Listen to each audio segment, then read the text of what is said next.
So it's Sue McKenna speaking from the Centre for Postgraduate Studies, and welcome to all of you for this session in which we are joined by Georgia Walton and Victoria Pelly from Wellcome Trust. And I really appreciate your time and willingness to share some of the work that you do.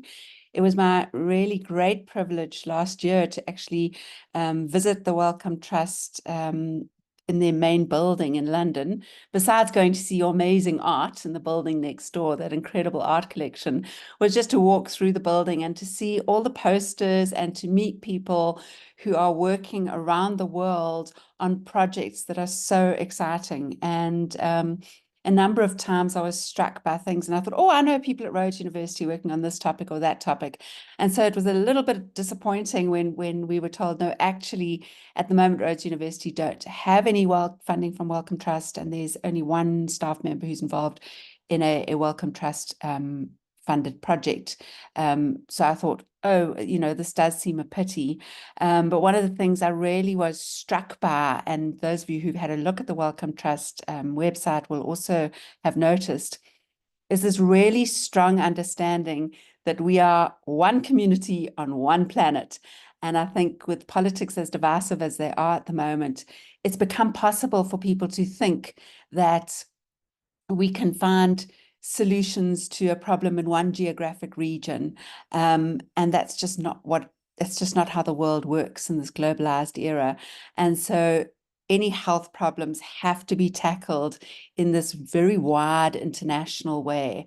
And I guess that's really self-evident to most scientists, but it's really not how politics works in terms of funding and in terms of setting the agenda for health research. And it was really just lovely to meet with people at Wellcome Trust and hear the extent to which there is this real understanding that our only hope of taking care of people in this planet of ours is if we work collaboratively and collectively. So it was really important for us to have this meeting where our Rhodes University researchers, academics, postdocs can get a chance to hear from Wellcome Trust and just to get an idea of the kinds of work that they're doing all over the world and the kinds of projects that they fund. So that's enough from me, and I'm going to hand over to Georgia and Victoria. And thanks again for being here.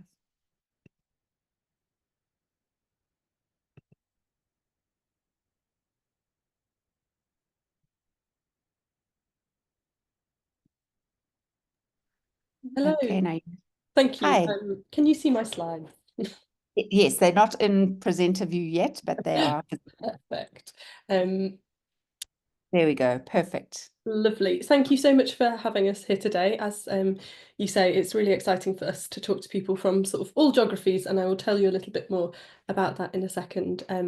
So I'm Georgia Walton. I'm a senior research manager in our early mid careers team at Wellcome, in the discovery research team, and we'll tell you a little bit more about what all of that means in a second.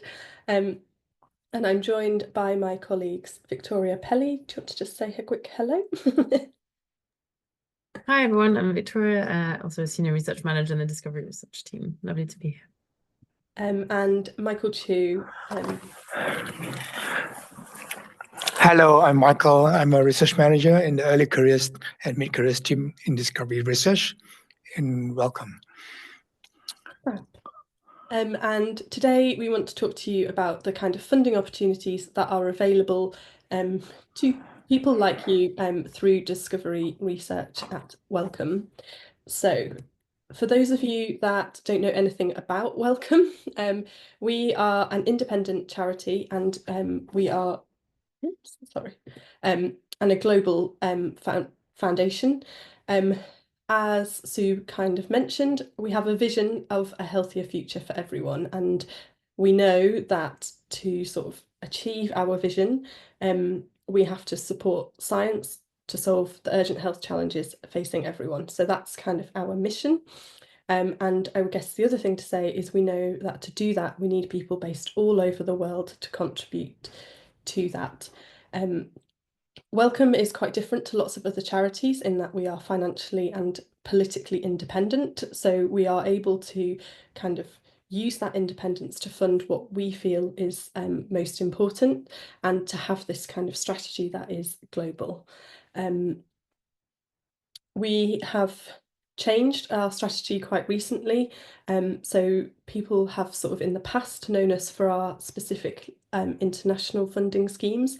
That has changed, but what I kind of want to reassure you today is we are absolutely open to applications from people based in South Africa to our funding, and we are absolutely committed to supporting sort of people in their career where their research is relevant to our sort of mission for a healthier future for everyone.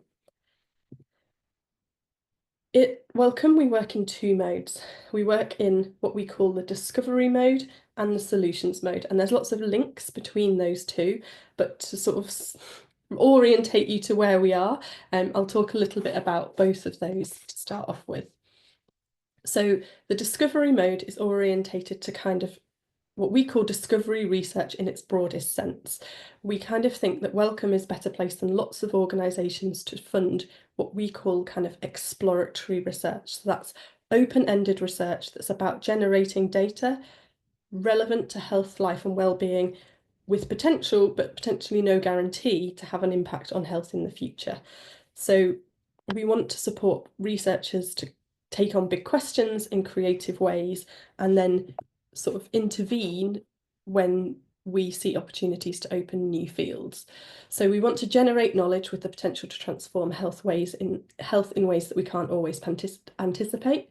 And we want people to sort of question, challenge and explore what we know about life, health and well-being in a really kind of broad way, which I'll talk about a little bit more. When we operate in our solutions mode, we sort of address specific areas of health challenges. So we want to generate evidence for action and impact in the kind of short term. There are lots and lots of health challenges in the world, and we can't take on every one of those challenges. So we've established sort of 3 programs in this area that are our kind of solutions focused challenge. And those are climate and health, infectious disease and mental health. One thing that I really want you to take away from this is that because they might be our focus in the kind of way we operate in solutions, but discovery remains broad. So you don't have to work in those kind of health challenges of climate and health, infectious disease or mental health for us to be interested in the work that we do. As I've kind of mentioned, we believe that there's a lot of interaction between these kind of 2 modes, and discovery and solutions interact and overlap. So we kind of know that we need to fund this really broad base of sort of research in discovery so that we're prepared to sort of take on the health challenges of tomorrow, which may not be the health challenges that we're focused on now. As I mentioned, in the solutions area, we've chosen kind of 3 topics to focus on, and they are climate and health, infectious disease and mental health. And in the solutions mode, the way we fund is quite different to how I'm going to talk today. So they have sort of open funding calls often in the way that discovery research, which is where we sit in the discovery section, do, but these are often focused on particular challenges. So they may set the question and they're asking you to sort of address the question that they've addressed or sort of set, or they may sort of want to focus research in a particular area. On the flip side, in discovery, we are sort of open to you bringing the questions to us. So we work in a different way. And I think there's someone on the call who is a Wellcome funded researcher through the kind of mental health area of our solutions mode, and they may be able to tell you a little bit more about sort of the way we work in that way. So in terms of discovery research, what do we do and who do we fund? As I've mentioned, discovery research is quite broad, and we have sort of 3 main goals in what we do. So the first is to fund field opening research across a breadth of disciplines, as long as those disciplines are relevant to health, life and well-being. We want to bring kind of fields and perspectives together, allow people to collaborate, work as teams to answer the kind of big questions in their fields. We kind of recognise that at the very centre and the very core of this is people and their careers. So we know that we need really good researchers to do this kind of research.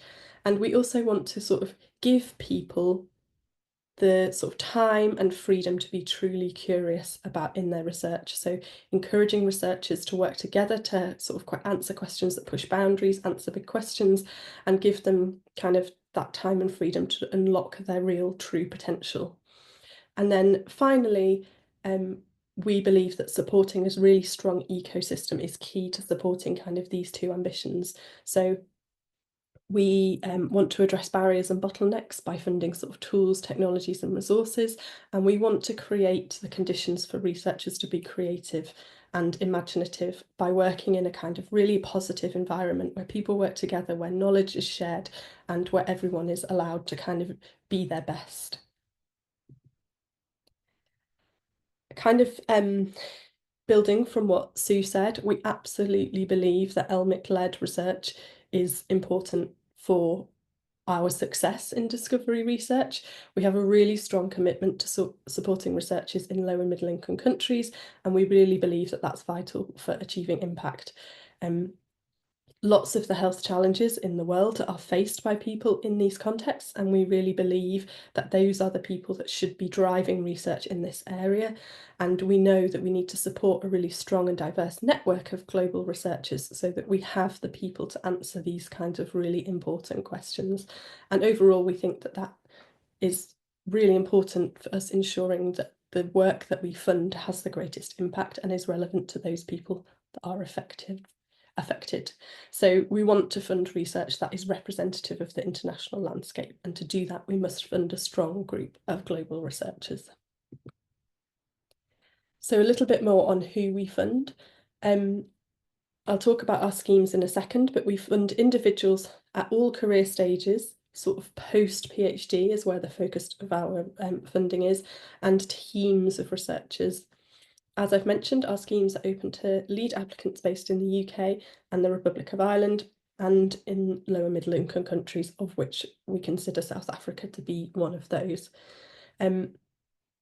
If you're applying as part of a team, then co-applicants, so people that sort of apply with you, can be based anywhere in the world. And it's really important to note that applicants do not need to partner with researchers in a high-income country either to be eligible or to be successful. We have some really brilliant sort of LMIC teams funded as part of our research, and we're really happy to do this. So don't feel like you need to include a high-income partner in your application. So in terms of our schemes, we are very focused in that we have just 3 open mode schemes. So we do fund in different ways, where we fund kind of strategically.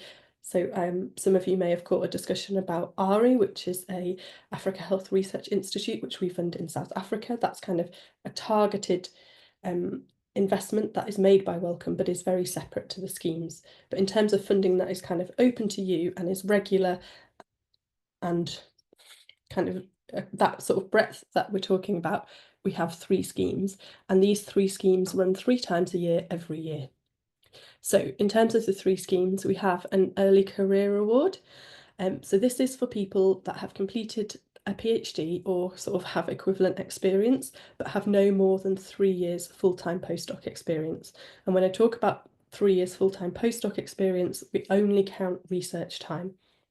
So if you've spent time away from research, or you've done your research part-time, we would only count the research posts. So if you've done 50-50 with something else, it's only the sort of 50% that you spent on research that will contribute to that sort of 3-year cutoff. And this is for researchers that sort of have some experience but are really ready to develop their research identity. So they've decided kind of where they want to be in their career, they've decided what they want their research sort of niche, as we call it, to be, and this award is up to 5 years of funding to really help them get there and sort of establish their identity in a field. And for that award we provide the applicant's salary and up to £400,000 or equivalent in whatever currency for research expenses. Oh, I've just realised that actually wasn't on your screen, sorry. The next award in our kind of set of schemes is called our Career Development Award. So this is kind of for people who have been working in a field for a little while. They've established sort of where they are in that field, but they really want to sort of solidify themselves as an international leader in the field. So the award is about taking those people with those skills and developing them into international researchers in their sort of field. And so for this, we provide the principal investigator, so the applicant's salary if it's needed, and the resources needed for the programme of work. And this, we really want you to kind of ask for what you need to deliver the work. It's kind of our broadest award, so some people are more established than others, so you need to think about kind of you and your career and what you need to build yourself to that point. So you can ask for up to 4 posts on these awards. That may not be appropriate for everyone. You may want to kind of build it up over the period of the award, but the award is 8 years, so you have plenty of time to kind of get to that space and get to that place. And then our final award is called a Discovery Award. So this is for established researchers and, really importantly, teams of researchers to pursue these really big questions in the field. So they can be for individual people, but they can also be for sort of team approaches, and they can be sort of people working in a similar discipline, or they can be multidisciplinary. The lead applicant and sort of the sort of balance of the team we would expect to be towards those with international standing in the field, but you can have kind of earlier and career co-applicants on those awards where they're sort of bringing something essential to the team. Again, we don't sort of have any kind of monetary limit on these, and we'll talk a little bit more about that in a second, and this kind of scales. But we want you to ask for the resources that are needed for the programme, and again, they can be up to 8 years. So as I mentioned, there's 3 rounds each year, so thinking about when you're kind of ready and applying at the right time is really important. As I've mentioned, we want to support researchers from kind of any discipline who want to pursue transformative research, and our remit is kind of purposefully broad and discipline inclusive in that sense, as long as this kind of research that's being done will generate significant shifts in understanding about health, life and well-being. And that means different things in different locations, different disciplines, different contexts. So it's really important for you to articulate in your application why the research proposed would be transformative in your field and in your context. And we want to support ambitious projects according to local needs. So as I mentioned, that's kind of different in different places. I think the second thing that's quite different about our funding to lots of other people is that we also support sort of applications that develop methodologies, conceptual frameworks and tools or techniques that could benefit health-related research. So we know that tools and technologies are often game changers, and we want to ensure that these are supported and considered of equal merit to those hypothesis-driven research programmes. And as I've mentioned, we don't know where the next new ideas come from, so our remit is really deliberately broad. So on that, the kinds of things that we fund are fundamental processes that sort of underpin what we understand about how health, life and well-being works. Studies that look at the complexities of human health and disease, including kind of clinical and population-based approaches, so the research can be quite applied. Development of methodologies, concepts, frameworks, technologies, techniques that could benefit health-related research. So if it's a tool that is for healthcare use, so clinical use, that's not something we would fund. But if it is a tool or technique that would benefit research into health, then that's something we will fund. So that's a kind of common misconception. But we're also interested in not just those kinds of more biological, mechanistic kind of studies, but also the needs, values and priorities of people and communities that are affected by disease and health disparities, as well as the social, cultural, political and historical contexts of disease. One thing that's quite important to note is that we don't support research that's exclusively translational. But that doesn't mean that if your research has translational potential, we won't support it. So I'll talk a little bit more about that in our kind of common remit questions. So what on earth is actually discovery research? We realise it's quite a broad term and doesn't mean a lot to a lot of people, but to us it just means generating new insights into how human life and health work and tool development relevant to sort of this area of research. People often ask us if we're only interested in kind of lab-based research, and our answer to that is absolutely not. We believe that research relevant to health, life and wellbeing can be done in lots of different ways, be that the lab, the clinic, the field, whether it's observational, experimental or theoretical. Any of those kinds of things are in what we call remit. Can my research have clinical or policy impact? Yes, absolutely, and that can be really valuable. There doesn't have to be a link, but where there is, we want to hear about it, and we want to hear about sort of how you're using that link and why it's relevant. And then the final question that we get asked a lot is about our funding for clinical trials. So we don't fund clinical trials where the main aim is to test if an intervention works. So does drug X work, yes or no? No, we wouldn't fund that kind of thing. However, if a trial design allows you to answer a research question and the focus is on generating research and sort of new knowledge, then absolutely you can use a clinical trial in your study. So why does this intervention work for this group of people or not this group of people? That's the kind of thing that you can sort of come to us with. We'll talk a little bit more, but you can contact us on the email address at the top, and this whole thing is being recorded and we will share sort of the QR code links and various bits and pieces afterwards so that you have them. But yeah, if you're unsure about funding for clinical trials or whether your funding is in remit, please contact us before you apply.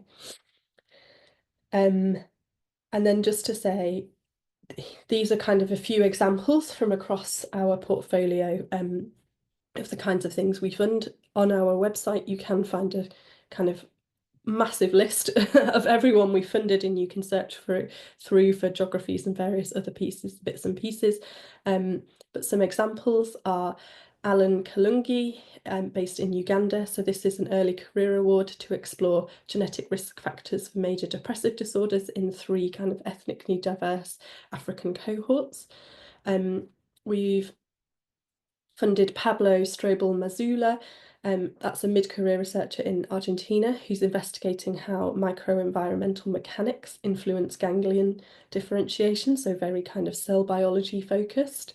And then sort of at the opposite kind of end of that spectrum, we have Adina Mudima, an African data scientist who's using kind of trial and surveillance data to model the impact of HIV status and sort of HIV care and services. And then Linda Theron, who I believe is based at UCT, who's part of a team investigating the risk and resilience factors amongst African youth who are NEET, which is not in education, employment or training. And finally, Jasmine Akhtar in Bangladesh, who's an early career researcher looking at how genomic surveillance can be used to monitor anti-malarial drug resistance and transmission dynamics. So there's loads more examples on our website, but this is just kind of snapshots so that you get an idea of that breadth. I am going to stop there and I'm going to pass over to Victoria, who is going to talk you through sort of what we're looking for in terms of applications. Thanks, Jojo. Yeah, so really this is to take you through the actual assessment process once you've or if you're considering, just which could be helpful when you're considering applying in terms of understanding everything from the kind of audience and the criteria required for a successful application. So the assessment process itself is sorry, so Georgia, I've lost my slides. I'll just say next slide. That's okay. So the assessment process is actually largely similar for each scheme. So the first step is that all applications are checked internally for both their remit and their eligibility. And this is really a crucial step and one in which a still sort of worryingly large proportion of awards sort of halt. And actually, so we really want to emphasize that if you have any kind of questions about whether you're eligible as an individual or as a team of individuals, or whether your research is in remit, please, before writing the whole process, please do reach out. Our research funding team and in collaboration with us in Discovery Research are really always available to answer questions on that subject. So I think it's probably the first step in writing it is really to kind of reach out and ask, is this in remit? Because that's the first thing we do to check internally before moving it to the next step. So all applications that are in remit and eligible then go through to our shortlisting advisory groups, and those are broadly split by subject areas. So there are many. ECA's early career awards have fewer groups just because of the way it's structured. They're a bit broader, but really it's the same idea. These are groups of specialists who will look at the who have more expertise in the kind of specific research field that you're writing from. Those are assessed in the absence of any kind of interview. They're assessed by those groups, and if successful, they're sent out for written expert review. Those go to a kind of broad range of experts in relevant fields, and we aim for around 5 reviews. And candidates at that point are also invited to an interview, and if it's a team, up to 4 people can come for an interview. Before the interview, candidates are sent copies of those written reviews, which can be really helpful to get a sense of some of the questions that the interview panel may ask, although they would likely ask some additional ones as well, but it gives you a bit of sense. And actually, you're invited as interview candidates to give a 10-minute presentation in which you are also able to address some of those reviewer comments if you so wish, and then also another additional 10 minutes to answer questions from the interview panel. The interview panels, unlike the shortlisting panels, are slightly broader because there are fewer, and the members will have a range of expertise. So I think when writing an application, it's worth understanding that whole sort of pipeline. So shortlisting is really that more specialist committee, so it's worth speaking to those that know the kind of details of the field, but actually at interview the applications will be read by a much more generalist panel in a panel that will read applications from multiple different fields. Of course, there'll always be at least the lead reviewers and more will have expertise in your field, and of course have that knowledge to be able to make the assessment supported by the written expert reviews, but it's still worth keeping it in mind that it's worth speaking to a broad audience. At the end of those interviews, the panel make a funding recommendation that they share with us, or that we have sight of, and the final decision is made by Wellcome, so our kind of discovery research team. Next slide, please, Georgia. Thank you. So the assessment at shortlisting and interview is made up of 3 main elements, which is the proposal, or the kind of research vision, so the research itself, what your the kind of aims and vision for what you'd like to do, the applicant or applicants in the case of a team, and the research environment. So unlike previously, where these things were kind of assessed together, they're now specific components of the application. At shortlisting stage, the committee will kind of consider these all holistically, and there's a single score that's given.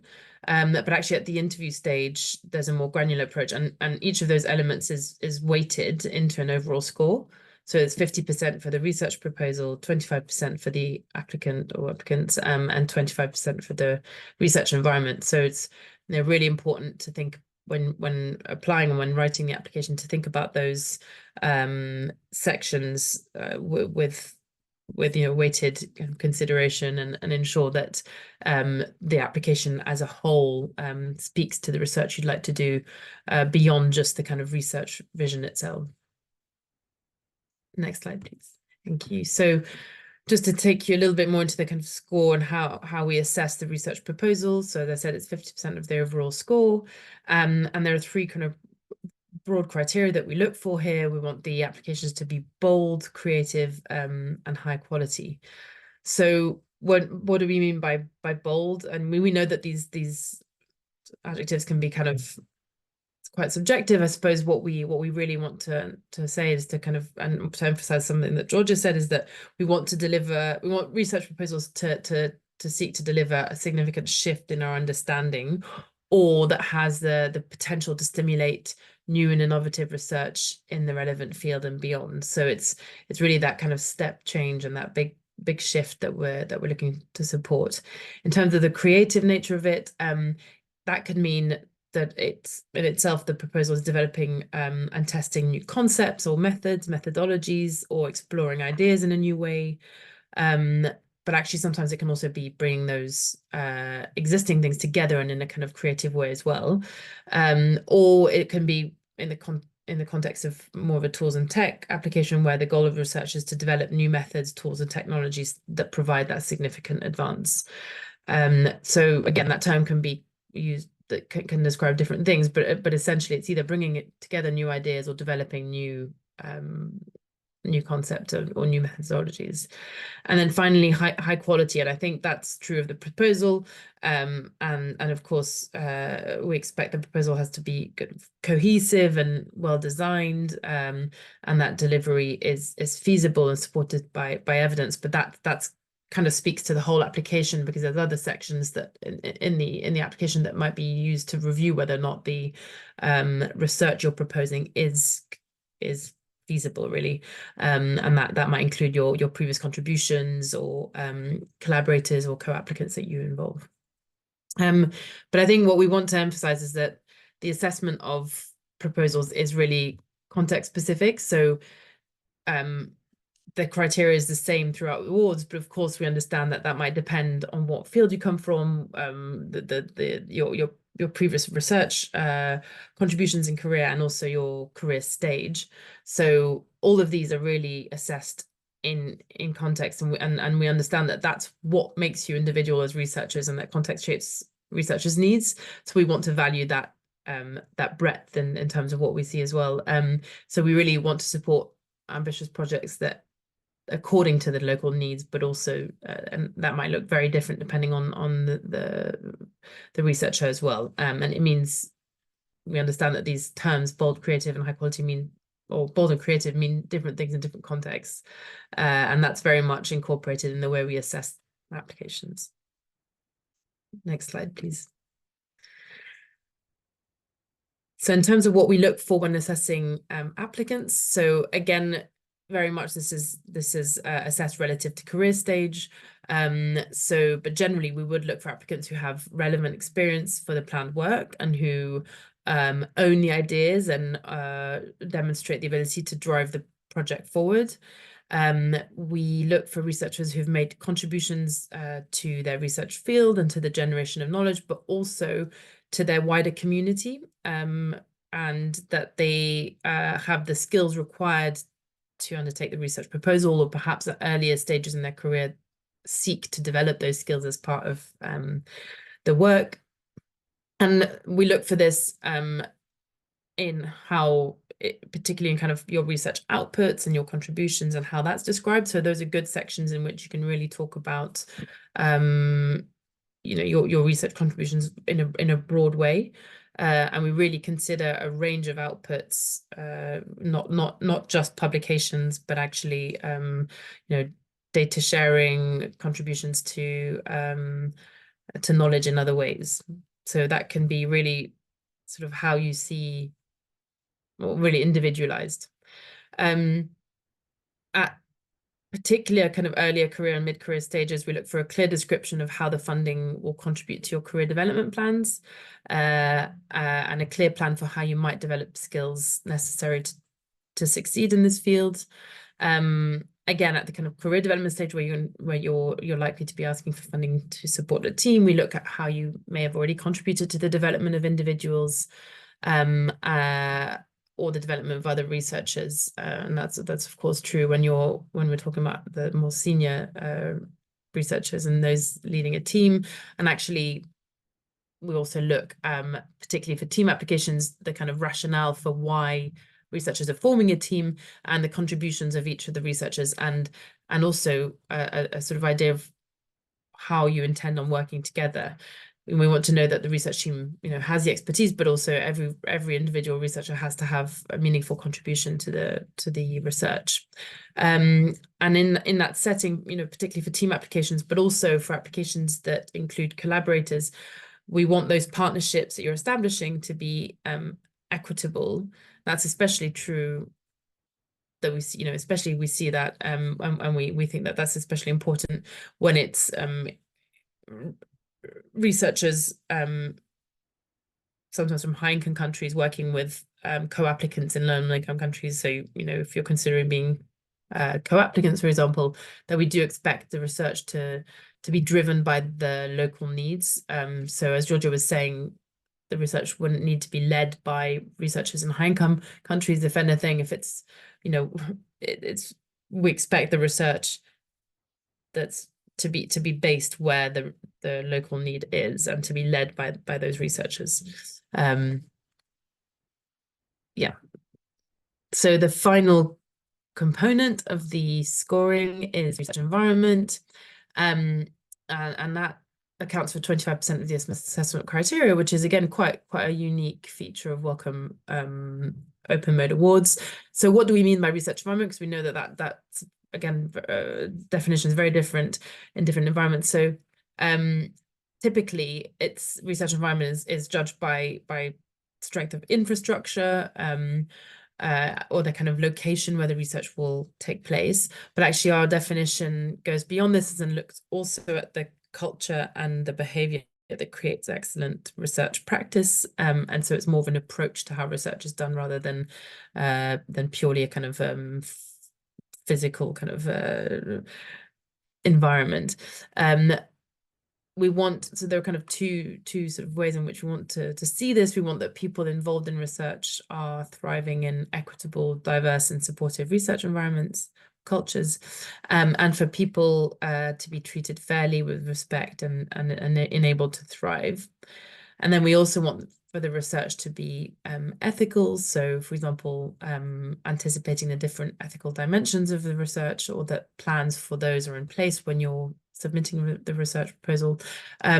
Open, so that research outputs are openly available, accessible to all, or that your contributions have been in the past have been made to be open, and for you to plan that as well as part of your application. And then engage, and that means really incorporating kind of diverse view of participants and other stakeholders that may or may not be involved in the research across its life cycle, but sort of if they are, to sort of incorporate that as part of your plans as well. So we, again, in this case, it's very context specific. There isn't a definition of what we see as a kind of strong or positive research environment. We really want to see how you consider, your definition of that, and there's multiple places in the application that you might be able to describe this. So Georgia, if you wouldn't mind moving on to the next slide, I can take you through, it might sort of help clarify what this means. So we want to see that you've considered research environment throughout the whole application, because that really speaks to that broad sense of research environment. So there are several areas where you can potentially contribute to or show that you've created a positive research environment. So the first one is the research proposal itself, where you can talk about research environment kind of integrated within your project. So for example, if an idea has arisen with a particular community or particular stakeholders, how would they be involved, and kind of integrating that within your proposal. But it can also be within your research contributions. So how have you contributed to the generation of knowledge, or development of others and the kind of research community? What have you contributed to drive that forwards? And then, of course, the more obvious research environment section, where you can tell us what you do to create a healthy working environment. And you, for example, you have there the ability to describe your organization or co-applicants or collaborators organizations, and also to describe how you might develop yourself and those working for you, for example, through training courses, access to infrastructure, networks, communities. And then finally, how you might foster a positive and inclusive research culture, for example, through mentoring, supporting collaboration, leadership, people management, or perhaps, employment practice as well. Next slide, please.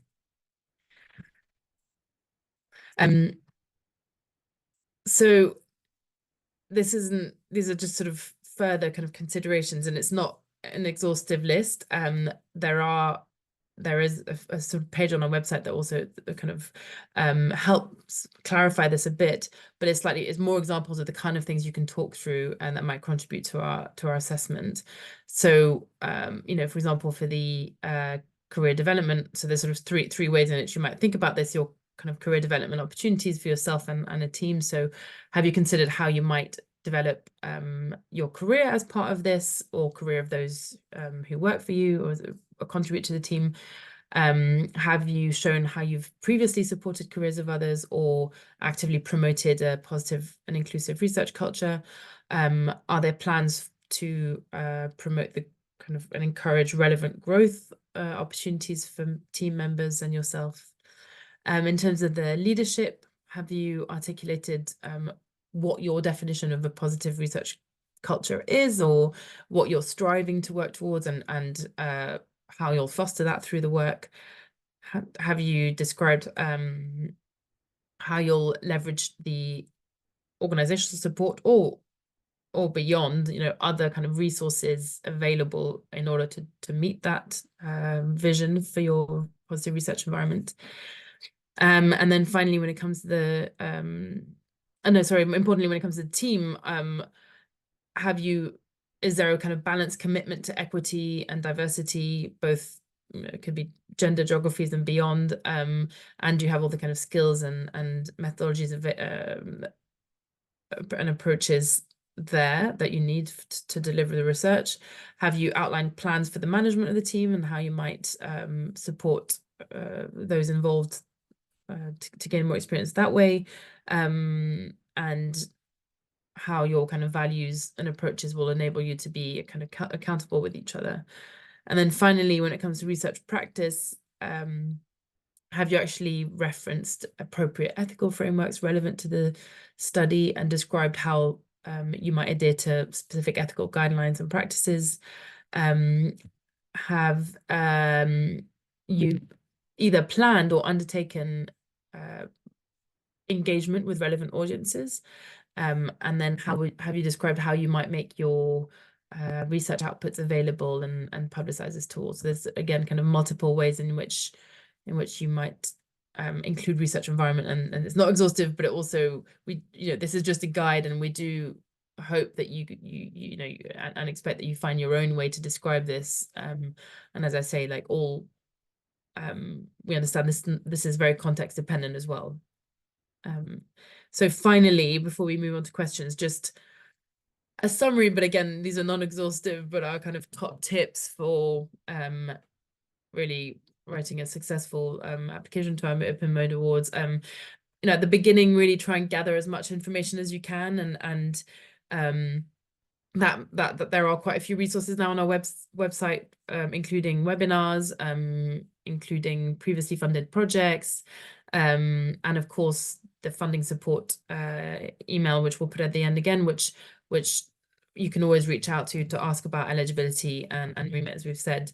But another really great way to do that is discussing your ideas and actually sharing your proposal with colleagues, both inside but importantly outside your research field, because again, the panels are so broad that it's good for your research to speak to a very wide audience, and that's that will allow you to write your proposal with the audience in mind. When it comes to teams, but also when you're thinking about the people who might be employed on your award or collaborators, it's really important to think about everyone's contributions, and make sure that everyone who's listed on the grant is really sort of involved and making an essential contribution. As I say, especially for the CDA and for the mid-career and kind of for this Career Development Awards and the Discovery Awards, where you have that real flexibility in time and resource, please ask for it really, but really make sure that it's justified, that you might need a certain amount or years, and like that's fully justified when you come in for it. And for fellowship applications, so consider how the award will further your career, and then how you've articulated that within your application. Generally, there's, as Georgia said, there's 3 applications a year, so give yourself plenty of time to write something, to share it with those that most need to see it. You can apply twice with the same proposal, and that's it. So actually, it's always better to kind of consider, like, take the time you need so that you have the most chance to get a successful application in. And as I said, both from research environment point of view, but generally consider the whole application. Every section gets read and seen by our committees, and we really do make that kind of holistic assessment of an applicant, their research environment and their vision at the same time. So it's important to kind of see it as a kind of cohesive thing. So we'll stop there. Thank you very much, and just to keep saying it, do contact us for those remit and eligibility queries, and you'll get the recording of this as well for all those kind of useful links we put in, and Georgia and I would be happy to take your questions now as well. Thank you so much for that very informative and useful seminar. It's interesting because, of course, this information and so much more, as you pointed out, is available on the Wellcome website, but there's something about a synchronous meeting where we're talking to people. Turn off someone's speaker that is interrupting us. There we go. Yeah, so we really do appreciate your time. Before we open to questions, and I'm hoping people have got many, I just want to quickly ask Jonathan, he's here, Jonathan Davey, just because he is, as I said in the introduction, the only person at Rhodes University currently who has Wellcome Trust funding. Now, his funding is not actually within the remit of the discovery research that we were talking about today. His study is a sleep study, and as far as I understand, falls within the larger area of mental health solutions research. So I'm sorry to put you on the spot, Jonathan, but 5 minutes. Do you want to just quickly tell us a little bit about, perhaps in a nutshell, what your study's about, but also what your experience of working with Wellcome Trust has been? Sure. Thank you, Sue. Good afternoon, colleagues. And to the colleagues from Wellcome, thanks again for the support, to Frankie and Lindsay for, in particular, the very enabling funding environment they've created for us. So our study is a multi-site study. It's called Sleep Champs. That's the sort of forward-facing name. It's a multi-site study being conducted in Cape Town through UCT, through Rhodes here in Makanda, and Coventry in the UK. It also involves the University of Wits. And basically, we are studying we're following adolescents, mainly grade 8s, in the different environments or the different cities through their first 3 years of high school. And we'll be tracking their sleep and circadian clock changes over that period, over sort of 3-year period, and looking at how or whether and how those changes relate to changes in mental health, specifically depression and anxiety development. So we understand that there's a relationship between changes in sleep and changes in circadian physiology and mental health, but we don't know the factors that mediate that relationship, that drives people towards, particularly adolescents, towards depression and anxiety, or away from it, so towards resilience from developing that. And so our study is aimed at trying to understand that across different countries and across different socioeconomic strata. So we've got children in schools, in public schools here in Grahamstown, as well as private schools, and the same in Coventry in the UK. And we're using a suite of different measures to do that, from questionnaires to sleep trackers to genetic analysis to collecting a range of hormones such as melatonin. And it's been a really exciting journey. We're actually we're about a week away from starting. So maybe you can see the rings under my eyes. They represent quite a lot of work to try and get people into the study. And that's been one of the biggest challenges that we've sort of faced is to try and communicate the value of being part of this, forming the relationship for the next 3 years.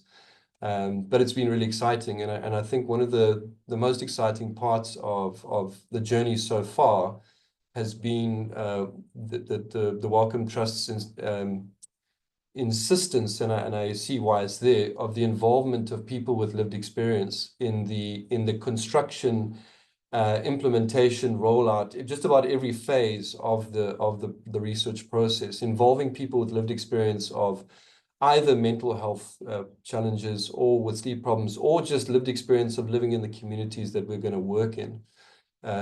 At all the sites, we've formed our own little lived experience boards, and they've been really instrumental in ensuring that we're doing the work that we're doing in a sensitive way, in a culturally sensitive way, while also making sure that we're asking the right questions and doing it in a way that people in the communities will receive it. So that's been a really important part of our development. Just in terms of the application process, when we threw our hats in the ring, I think it was about almost 2.5 years ago, we didn't really think that we would have a chance, but through all the processes that have been explained, we sat that interview remotely. It was daunting, but through all the processes that we went through, Wellcome were extremely enabling and efficient and extremely generous in ultimately the funds that we received for the study, and so far also extremely enabling in when we've realized that we've sort of motivated for things that maybe we didn't need, and now we need other things. There's been flexibility in that. So all in all, a very, very positive experience, and looking forward to the next, there's still 4 years of it. So yeah, thank you to both of you and to your team at Wellcome for the opportunity. We, on behalf of the wider Sleep Champs team, really appreciate the support. Sure, that's a really great evidence from the ground of people who are working on the other end. So that's really fantastic. So then I will play the bad cop after Jonathan's given this brilliant advert for Wellcome Trust, and that is, do you have any idea what your kind of rejection rates are? You don't have unlimited pots of gold. Even I'm sure you're in the position where you sometimes have to reject projects that you think are worthwhile, but you simply can't fund them. So just do you know any sort of offhand what your stats are? So we kind of purposefully don't share our stats because our kind of belief is actually your success depends on you applying at the right time and with the right project. And actually that gives you the greatest chance of success. As we've kind of alluded to, the kind of biggest areas where we see sort of lack of success are people applying when they haven't checked their eligibility and their remit, and that's a real shame because you spend so long on your application, and sort of particularly with the shortlisting, either writing something that is very, very technical, so it's only understood by people sort of close to the field, or writing sort of too high level and it's so high level that you can't see the detail to understand that it's feasible. So I think striking that balance, applying at the right time and really understanding what we're looking for is kind of the key to success, but it is competitive. We won't hide that, but it is also achievable if you really think about it. Yeah, thanks. And I thought that last slide that Victoria took us through was just, I run a workshop on grant writing, and it was just spot on. You apply when time's right for you. The fact that you guys have calls 3 times a year really makes it flexible. If you miss a call, just take your time, get it right. And just to say on that, sorry, I think we only have like 3 dates on our website, so for the next 3, but just because the date isn't there doesn't mean it's not coming. So it's not coming. Yeah. Great. Thank you. I'm opening up for questions. Anyone want to either raise their hand or put a question in the chat bar?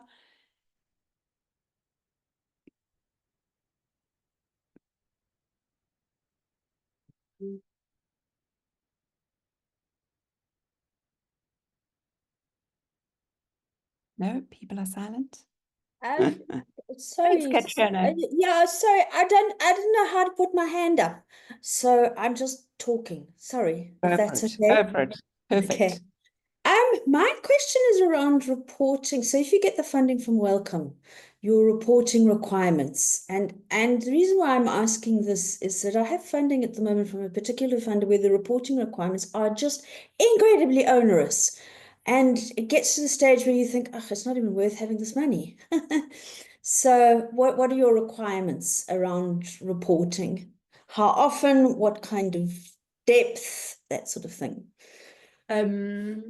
So I think Jonathan may have a different experience because in our sort of solutions funding, the reporting can be quite intensive and they work quite closely with you. Discovery research, our reporting is actually very minimal. So you have to complete an annual report once a year, which sort of tells us sort of what you've been up to, what the outputs have been, any challenges you're facing. But sort of beyond that, we have research fish, but I heard the other day that research fish is being retired. So it's very minimal from us. And as sort of Jonathan also alluded to, we're very flexible once you start. So if you start and things change, contexts change, and you have to kind of change your approach a bit, we're quite open and flexible to that. Victoria, Michael, anything you'd like to add? I think just to assure people that our reporting is actually very, very high level. You have an annual report, but these are very, very brief. The main purpose is to share with us if there are any impending problems. You know, if you're going to have a major change in your proposal, or you have major delays, anything that is quite normal to a research project wouldn't worry us and shouldn't worry you, because it's part and parcel of running a research grant. But it's just to allow you to alert us to some problems. It also allows you to alert us to some serious problem. Hopefully they are rare. You know, things like if you are being bullied by a sponsor, or you're not given facilities that have been promised to you and it's going to have a major impact on your grant, then it's a good way to let us know so that we can work with you to see whether we can resolve it.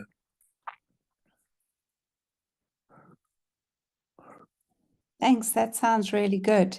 And the flexibility is so important. I know the funders like Katrina, the funders that won't be named, but funders I work with, you know, really hold you in a 5-year project to the line items that you thought of when this was still a hypothetical. And the reality is always that things change. There's a question in the comments, and then I'm going to go to Leon Masudi. But first of all, a question in the comments from Set Shaba, who asks, do you support veterinary drug discovery or anything pertaining to animal health? This is a tricky. So if it is only directly relevant to the animals or to the sort of veterinary field, then no. If there's a link and it has to be a direct link to human health, then we would fund it. So if you were looking at, say, a zoonotic disease and you were looking at the transmission from animal to human, then that would be something that's in remit. But if you were looking at the spread of that disease from animal to animal, that wouldn't tell us anything about human health, then that's not something we would be interested in. So that's probably one of those areas where if you think that you're sort of working on a link to health, and you're not sure if we would consider it direct, please sort of send us a little précis or a little summary of what you're proposing to do, and we can provide some advice, because that's kind of an almost grey area on the edges, but in theory, yes, in some instances, as long as there's that direct link. Thanks. And again, really good advice. If you're not sure if it's going to be funded, don't spend 3 months developing a whole proposal. Write a paragraph and say, this is the area, and find out if it's in the remit. So thank you so much for that generosity. Now let's hear a question from Leon. Yes, we are Leon from Rhodes University Biotechnology Innovation. So we are working on, because I saw the field research, so we are trying to produce organic and biological fertilizer from wastewater. It's sanitation. So I don't know if also you can find this kind of project is in agriculture, something like that? Yes, again, it really depends on what you're studying. So if you were looking at the impact of those kinds of compounds on human health, then yes, we would fund it. But if you're just sort of looking at developing them and whether sort of they are useful, then that's probably not a direct link enough for us to fund it. So I think that answers your question. It very much has to be focused on that link between the compound and health. And if it's in terms of like developing tools, or if you're developing sort of new sanitation techniques, unless that they're relevant for health related research, then we wouldn't fund it. Again, please, like by all means, send a sort of paragraph about what you're planning to do and we can give you a bit more specific advice. Okay. Great. I think what's very clear, and it's true for any funders that you apply to, is you need to make absolutely explicit in your application how your application will help the funders achieve what they have set out. And there is no unlimited pots of gold. Wellcome Trust have very clearly sort of designated this concern with human health.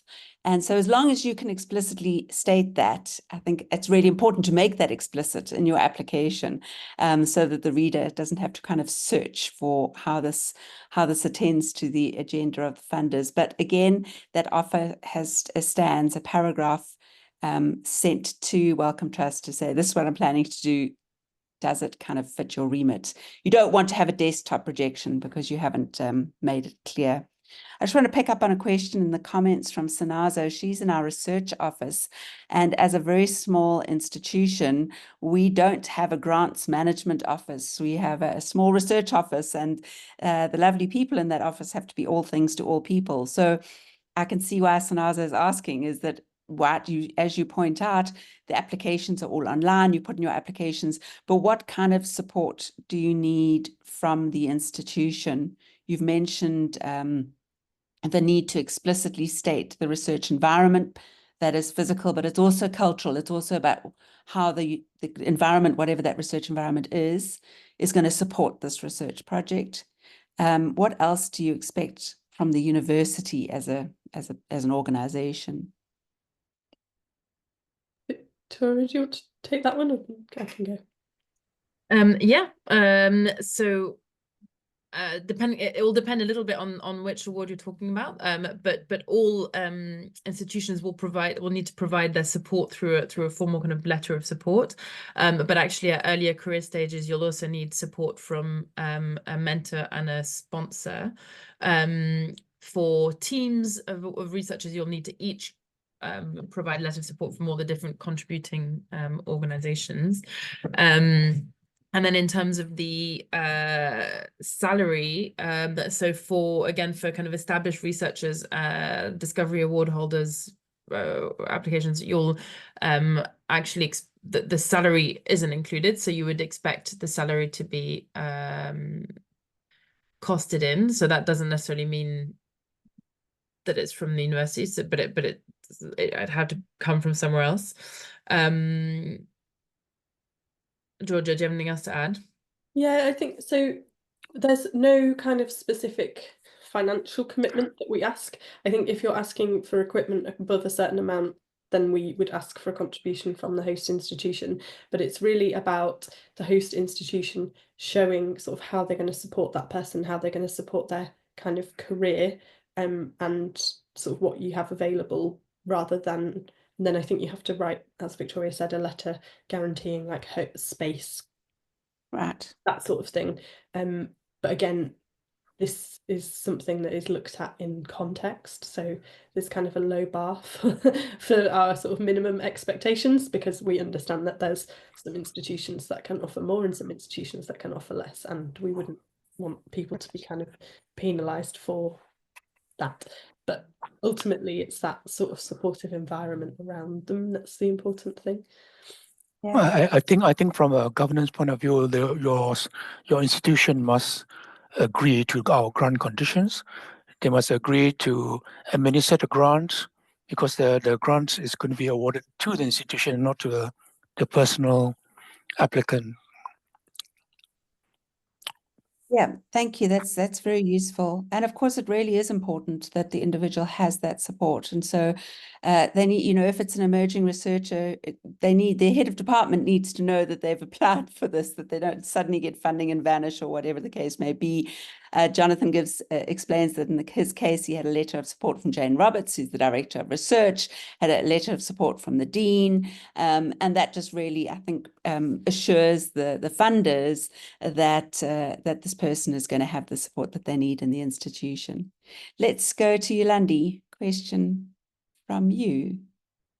Hi, thank you. Sorry, this is probably somewhat of a follow-up of Sinazo's question, maybe just a little different, because from what I've gathered when I was looking at the application and checking on what has to happen, and I also emailed Wellcome at some point, and I was told about the fact that the university needs to be registered or in some way with Wellcome. And when you apply online, there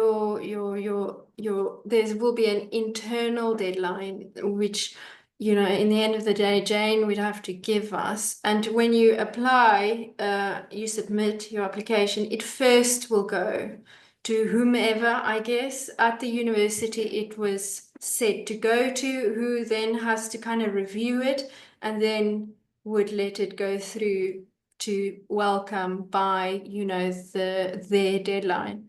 So I was wondering, one is Rhodes set up for that? Because I think maybe, I don't know if Jonathan's application worked slightly different, and whether, you know, the kind of letters of recommendation would have to be sourced by the applicant, or would it be sourced as you've submitted to the internal deadline at Rhodes? You know, would, you know, the dean or the HOD of your department, would you have to ask them yourself, or will the university then say, or how will this work? Thanks. So you're absolutely right that the university has to be set up and that there is often an internal process. We have no control over that internal process, so hopefully Sue might be able to tell you a little bit more. Sometimes the team awards, and I think Jonathan has mentioned in the chat, are sort of given to one institution who then kind of co-grant it to a second institution. I don't know myself if Rhodes is set up, but I can't see any reason why you wouldn't be able to be set up. And in terms of the letters of support, we really encourage you to work with the person that's writing that letter of support so that it's kind of bespoke to you and that support is personal, because that really shows that institutional commitment to you. So we wouldn't, sometimes we will just get a letter that says, I agree, they provide the space, blah, blah, blah. But it can be really helpful for you to have that kind of co-discussion with the people that are writing the letter about sort of what you need and how they can sort of demonstrate that in their letter and demonstrate that commitment to you. So I would encourage you to kind of pursue that conversation. And that's why we say, you know, really give yourself time. These things sometimes can be the thing that hold up an application, but actually it does contribute to the whole proposal. As we say, think about the whole thing holistically. When actually having those discussions with your institution, those are the kind of things you'll want to include in your sections on research environment and why the institution is strong anyway. So it's probably things you'll be already thinking about, but give yourself time to have those conversations and also for the process to occur, because every institution will have their own process.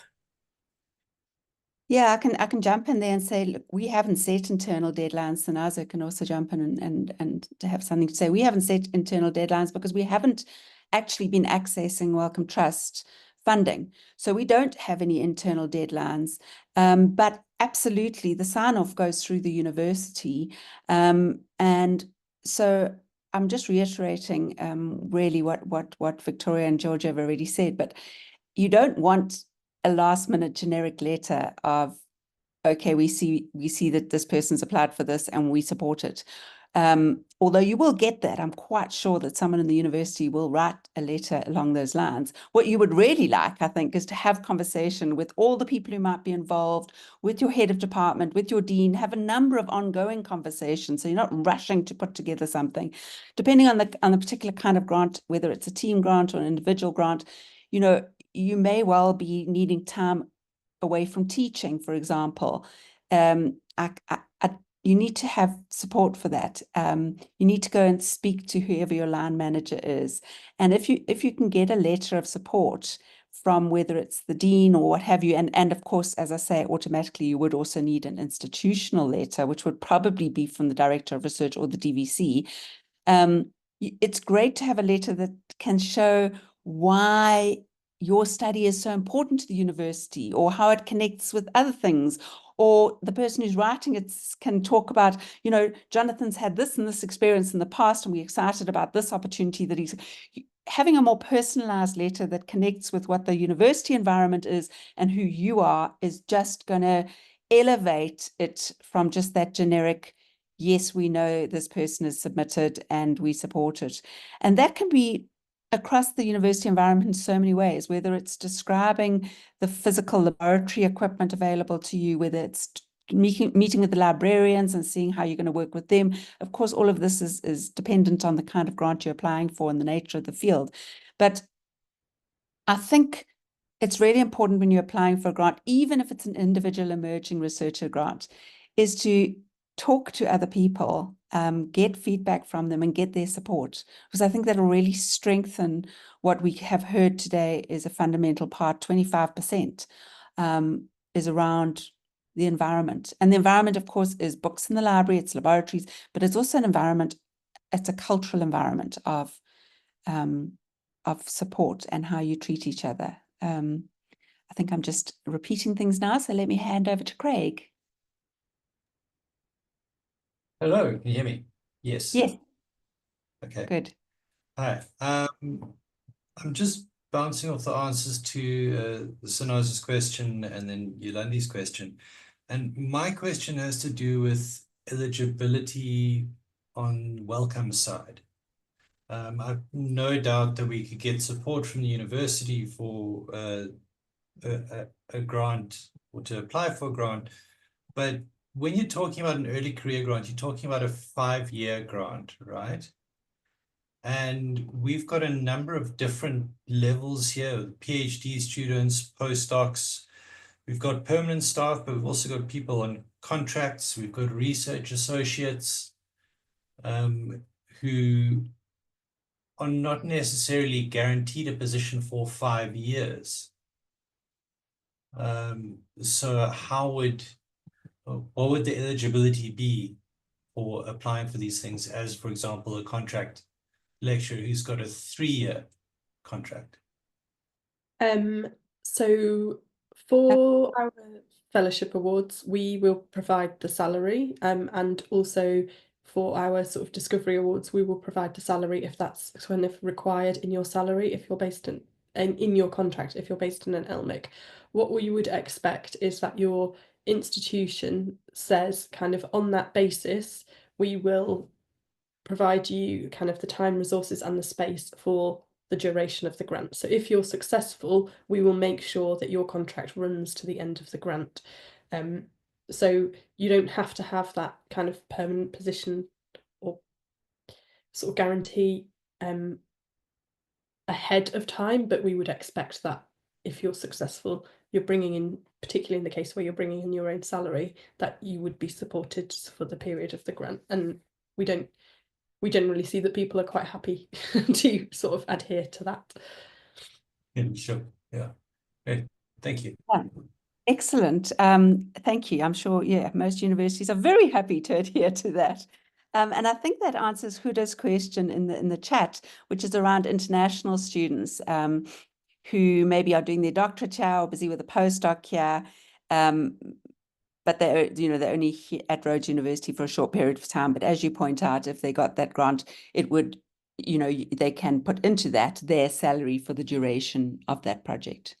And I will just add to that so with our awards, you can spend time in different institutions. So you might have say, Rhodes as your sort of lead institution, but you might want to go and spend 6 months at, I don't know, UCT.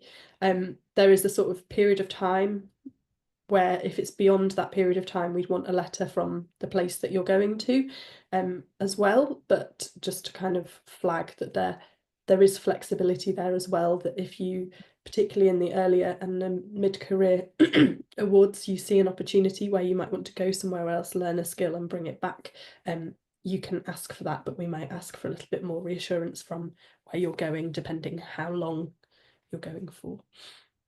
And would that include, if I look at Huda's question again, if the research requires field work in a different country, it would be in the same kind of way.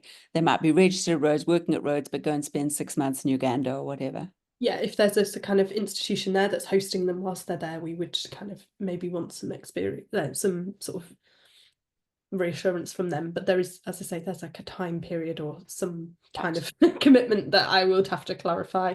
And also to say, if you do that kind of thing, you can cost that in, and you can cost budget to collaborators, you can cost budget to multiple kind of locations. So we're open to all that kind of thing. Lovely. Adrian. Hi there. Thank you. Thank you very much for the presentation. I have a question regarding how you assess eligibility for the development awards versus the discovery awards, if we're talking about an individual. So are there any criteria, for example, that would disqualify you from being eligible for a discovery award rather than a career development award rather than a discovery award, given that you might be senior but still not regarded as an international leader? So I'd be very interested to hear about that, please. Yes, so what would disqualify you from a discovery awards with some caveats is to have an open-ended rolling contract or permanent contract with an institution. So that, however, depending on when you got that contract, you may still be eligible for a career development award.